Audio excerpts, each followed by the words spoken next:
এখন আর Bangladesh cricket board এটা নাই, এটা হয়ে গেছে হচ্ছে বাপের দোয়া ক্রিকেট বোর্ডে পরিণত হয়েছে। কিসের মধ্যে কি পান্থাবাতে গিয়েছে। এতদিন পর্যন্ত শুনতাম মায়ের দোয়া পরিবহন আছে, আজকে মাননীয় সদস্যের কল্যাণে দেখলাম বাপের দোয়া কমিটিও আছে। এখন আর বাংলাদেশ ক্রিকেট বোর্ড এটা নাই, এটা হয়ে গেছে হচ্ছে বাপের দোয়া ক্রিকেট বোর্ডে পরিণত হয়েছে।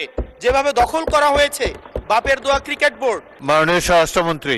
মাননীয় স্পিকার, আপনাকে ধন্যবাদ।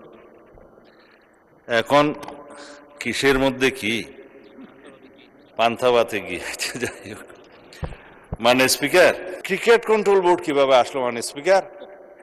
বাংলাদেশ ক্রিকেট কন্ট্রোল বোর্ডের ইন্টারিম গভর্নমেন্টের সময় তৎকালীন ক্রীড়া উপদেষ্টা ক্ষমতার প্রয়োগ করে সারা বাংলাদেশে জেলা কমিটিগুলোকে প্রভাবিত করেছিল।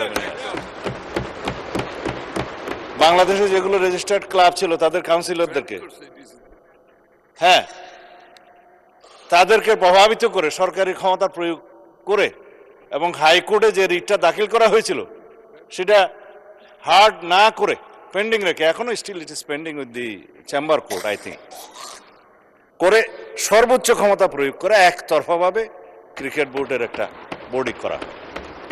তার প্রেক্ষিতে বর্তমান গণতান্ত্রিক সরকার মাননীয় ক্রীড়ামন্ত্রীর নেতৃত্বে তিনি একটা ইনকোয়ারি বোর্ড করে দিলেন কি কি অনিয়ম হয়েছে না হয়েছে ফাইন্ড আউট করার জন্য।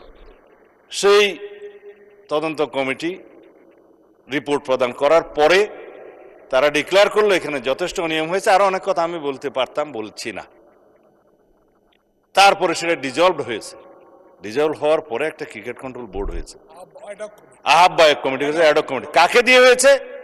এই দেশের কৃতি ক্রিকেটার, বাংলাদেশে সবচেয়ে পরিচিত, সারা বিশ্বে পরিচিত তামিম ইকবালকে দিয়ে।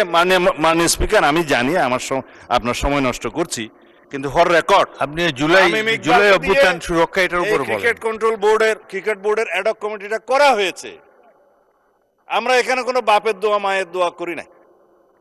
এখন এতদিন পর্যন্ত শুনতাম মায়ের দোয়া পরিবহন আছে, আজকে মাননীয় সদস্যের কল্যাণে দেখলাম বাপের দোয়া কমিটিও আছে।